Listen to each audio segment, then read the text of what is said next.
என் அன்பு சகோதர சகோதரிகள் அனைவருக்கும் வணக்கம். மகா சிவராத்திரி இந்த ஒரு நாளை பற்றி புராணங்களில் எத்தனையோ கதைகள் சொல்லப்படுகின்றன. இதுதான் உண்மையான காரணம் என்று எதையுமே ஒதுக்கிவிட முடியாது.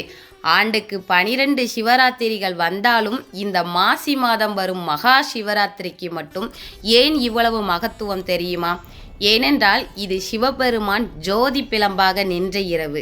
அன்னை பார்வதி தேவி சிவனை போற்றி உலகை படைக்கத் தொடங்கிய இரவு. ஒரு வேட்டைக்காரன் தெரியாமல் செய்த ஒரு செயலே அவனுக்கு முக்தியை பெற்று தந்த ஒரு இரவு. இப்படி பல சிறப்புகள் கொண்ட இந்த மகா சிவராத்திரி விரதத்தை முதலில் தொடங்கியது யார் தெரியுமா? வாருங்கள், மர்மங்களும் அற்புதங்களும் நிறைந்த சிவராத்திரி வரலாற்றிற்குள் போகலாம். அதற்கு முன்னாடி நம்ம சேனலில் இருக்கிற சிவபக்தர்களில் யாரெல்லாம் இந்த வருஷம் மகா சிவராத்திரி விரதம் இருக்க போகிறீங்கன்னு மறக்காமல் கமெண்டில் சொல்லுங்கள். அப்படியே இந்த வீடியோக்கு ஒரு லைக் பண்ணிவிட்டு வாங்க நாம் வீடியோவை தொடரலாம். பொதுவாக நமது ஆகம விதிப்படி இரவு நேரம் என்பது அனைத்து ஜீவராசிகளும் ஓய்வெடுக்கக்கூடிய நேரம். இதனால தான் இரவு நேரங்களில் ஆலயங்களில் நடை சாத்தப்பட்டு எந்த பூஜைகளுமே செய்யப்படுறது கிடையாது. ஆனால் இந்த விதிகளிலிருந்து விலக்கு அளிக்கப்பட்ட ஒரே இரவு இந்த மகா சிவராத்திரி தான். ஏன் மற்ற நாட்களில் இல்லாத ஒரு அதிகாரம் இந்த ஒரு இரவுக்கு மட்டும் கொடுக்கப்பட்டிருக்கு?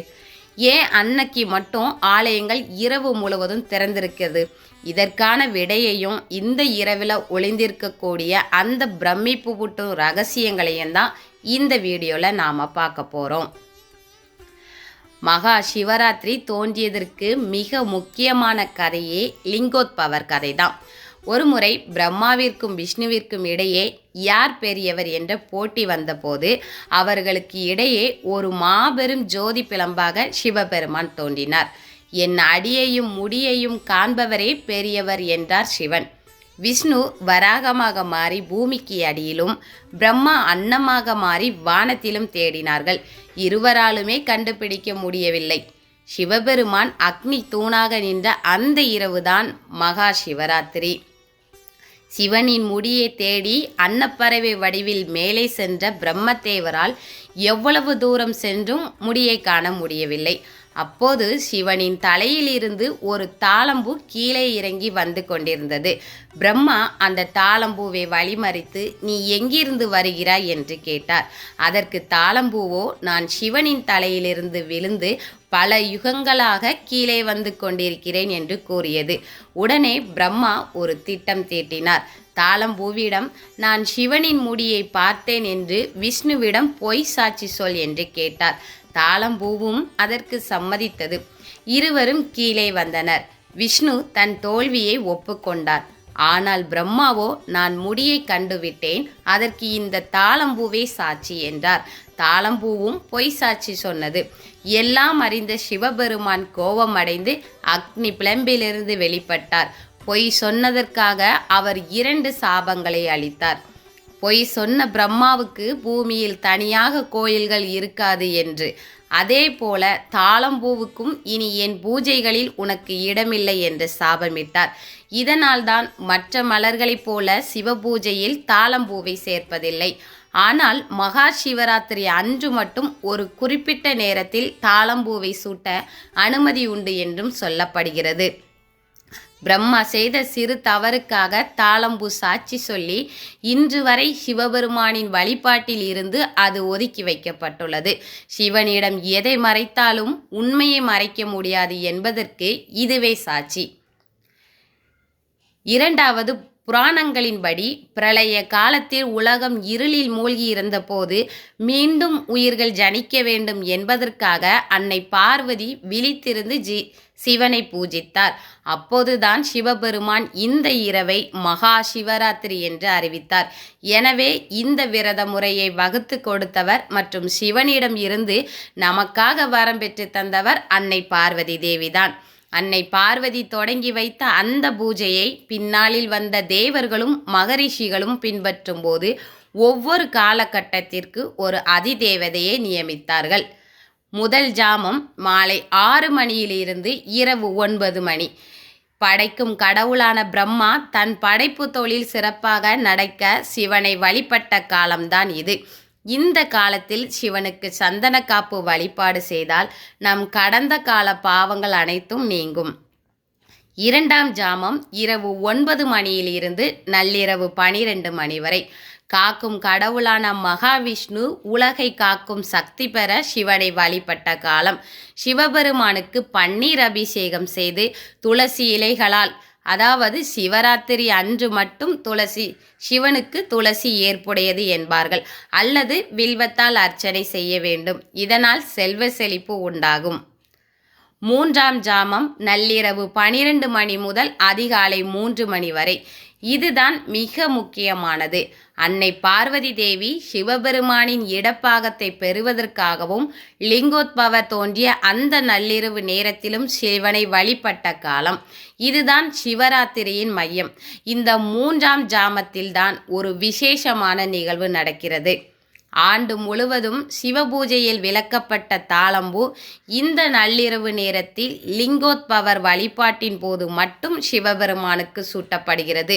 பிரம்மா பொய் சொன்னபோது சாட்சியாக இருந்ததற்காக சாபம் பெற்றாலும் அந்த தாளம்பூவின் தவத்திற்காக சிவராத்திரி அன்று மட்டும் லிங்கோத்பவர் திருமுடிக்கு தாளம்பூவை சமர்ப்பிக்கும் அனுமதி வழங்கப்பட்டது. இந்த காலத்தில் சிவனுக்கு தேன் அபிஷேகம் செய்து வழிபடுவதால் மன அமைதி கிடைக்கும் மற்றும் திருமண தடைகள் நீங்கி நல்வாழ்வு அமையும். 4ஆம் ஜாமம் அதிகாலை 3 மணி முதல் காலை 6 மணி வரை. அனைத்து 30 முக்கோடி தேவர்களும் முனிவர்களும் ஒட்டுமொத்தமாக சிவனை வழிபட்ட காலம். இந்த காலத்தில் கரும்பு சாறு அபிஷேகம் செய்தால் நினைத்த காரியம் கைகூடும், மோட்சம் கிடைக்கும். மகா சிவராத்திரி விரதத்தை இந்த உலகிற்கு தந்து முதலில் முறையாக தொடங்கி வைத்தவர் அன்னை பார்வதி தேவி. அவர் காட்டிய அந்த வழியை பின்பற்றி தான் இன்று நாம் 4 ஜாமங்களில் பிரம்மா, விஷ்ணு, அம்பிகை மற்றும் தேவர்கள் வழிபட்ட முறையை பின்பற்றி சிவனை வணங்குகிறோம். இதே நேரத்தில் சிவராத்திரியின் மகிமைக்கு சான்றாக ஒரு வேட்டைக்காரனின் கதை சொல்லப்படுகிறது. ஒரு காட்டில் வேட்டையாட சென்ற வேட்டைக்காரன் ஒருவன் பொழுது சாய்ந்ததும் விலங்குகளுக்கு பயந்து ஒரு வில்வ மரத்தின் மேல் ஏறினான். அன்று இரவு முழுவதும் பசியாலும் பயத்தாலும் அவனுக்கு உறக்கமே வரவில்லை. விழித்திருக்க வேண்டும் என்பதற்காக அந்த மரத்தின் இலைகளை பறித்து ஒவ்வொன்றாக கீழே போட்டு கொண்டிருந்தான். அவன் அறியாமலேயே அந்த இலைகள் மரத்தின் கீழே இருந்த ஒரு சிவலிங்கத்தின் மேல் விழுந்தன. விடிந்ததும் சிவபெருமானே நேரில் தோன்றி அவனுக்கு ஆசி வழங்கினார். அவன் செய்த அந்த அறியாத பூஜையால் அவனது அத்தனை பாவங்களும் நீங்கி அவனுக்கு சிவலோக பதவி கிடைத்தது. தெரிந்து செய்தாலே கோடி புண்ணியங்களை அள்ளித்தரும் நாள்தான் சிவராத்திரி. அன்று நீங்கள் தெரிந்து செய்தாலும் சரி, தெரியாமல் செய்தாலும் சரி, ஈசனின் திருநாமத்தை சொன்னால் உங்கள் வாழ்க்கை மாறும் என்பதற்கு இந்த வேட்டைக்காரனே சாட்சி. அடுத்ததாக ஒரு குரங்கு எப்படி மாபெரும் சக்கரவர்த்தியானது என்ற ஆச்சரியமான கதையை பார்ப்போம். ஒரு சிவராத்திரி நாளில் ஒரு வில்வ மரத்தின் மீது அமர்ந்திருந்த குரங்கு ஒன்று அங்கும் இங்கும் குதித்து கொண்டிருந்தது.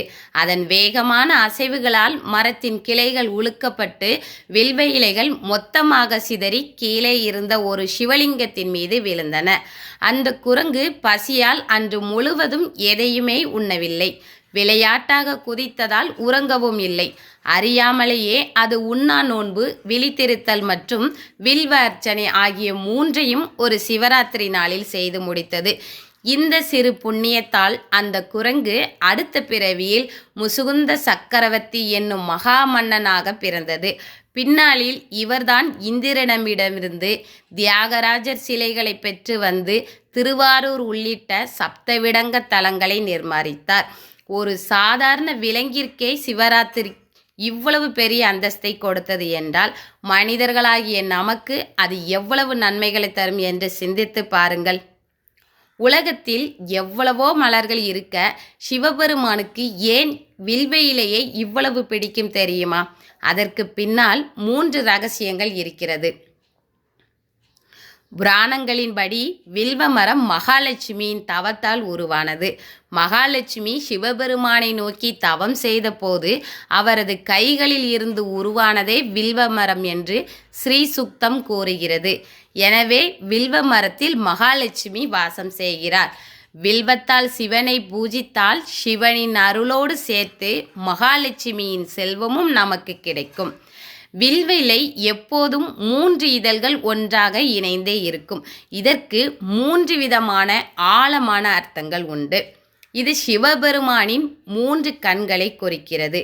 மனிதனின் சத்வம், ரஜஸ், தமஸ் ஆகிய 3 குணங்களையும் குறிக்கிறது. பிரம்மா, விஷ்ணு, சிவன் ஆகிய மூவரையும் இந்த 3 இதழ்கள் குறிப்பதாகவும் ஐதீகம். ஏக வில்வம் சிவார்ப்பணம் என்று ஒரு ஸ்லோகம் உண்டு. அதாவது மனதார சமர்ப்பிக்கப்படும் ஒரே ஒரு வில்வ இலை 3 பிறவிகளில் செய்த பாவங்களை அளிக்கும் என்பது நம்பிக்கை. மற்ற மலர்களைப் போல இது ஒரு முறை பூஜித்ததும் வாடி போகாது. வில்வ இலைகளை பறித்து 15 நாட்கள் வரை வைத்து பயன்படுத்தலாம். அதன் புனிதத்தன்மை மாறாது. அது மட்டும் இல்லாமல் வில்வம் ஒரு மிகச்சிறந்த மூலிகையும் கூட. இது காற்றில் உள்ள நச்சுகளை நீக்கி சுத்தமான பிராணவாயுவை தரும். வில்வ மரத்தை சுற்றி வரும்போது மன அழுத்தம் குறையும். சிவபெருமான் அக்னி சொரூபம். வில்வம் மிகுந்த குளிர்ச்சி பொருந்தியது. அந்த வெப்பத்தை தணிப்பதற்காகவே குளிர்ச்சியான வில்வத்தால் அவருக்கு அபிஷேகமும் அர்ச்சனையும் செய்யப்படுகிறது. இந்த மகா சிவராத்திரி ஏன் மாசி மாதத்தில் மட்டும் இவ்வளவு சிறப்பாக இருக்கிறது என்றால், அதற்கு பின்னால் வானியல் ரீதியாக மகா சிவராத்திரி அன்று சூரியனும் சந்திரனும் மிகச் சரியான ஒரு கோணத்தில் இணைகிறார்கள். இந்த நாளில் மனிதனின் உடலில் உள்ள முதுகுத்தண்டு நேராக இருந்தால் பிரபஞ்ச ஆற்றல் மிக எளிதாக நம் உடலுக்குள் பாயும். இதனால்தான் படுத்து தூங்கக்கூடாது, அமர்ந்தோ அல்லது நின்றோ விழித்திருக்க வேண்டும் என்று விஞ்ஞான ரீதியாக சொல்லப்படுகிறது. எனவே அன்று நாம் முதுகை நேராக வைத்து விழித்திருப்பது நம் உடல் மற்றும் மன ஆரோக்கியத்திற்கு பெரும் நன்மைகளை தரும். இந்த 2026ஆம் ஆண்டு மகா சிவராத்திரிக்கு ஒரு தனி சிறப்பு உண்டு. இது பிப்ரவரி 15ஆம் தேதி ஞாயிற்றுக்கிழமை வருகிறது. விடுமுறை நாள் என்பதால் குடும்பத்தோடு கோயிலுக்கு செல்லவும் விரதம் இருக்கவும் இது ஒரு பொன்னான வாய்ப்பு. சிவபெருமான் ஆடம்பரத்தை விரும்புவதில்லை, அன்பை மட்டுமே விரும்புபவர். இந்த மகா சிவராத்திரி அன்று ஒரு வில்வ இலையையாவது சமர்ப்பித்து ஓம் நம சிவாய என்று சொல்லி இறைவனின் அருளை பெறுங்கள். இந்த தகவல்கள் உங்களுக்கு பிடித்திருந்தால் மறக்காமல் நம்ம சேனலை சப்ஸ்கிரைப் செய்து உங்கள் நண்பர்களுக்கும் பகிருங்கள். மீண்டும் ஒரு ஆன்மீக வரலாற்று தகவலோடு உங்களை சந்திக்கிறேன். ஓம் நம சிவாய.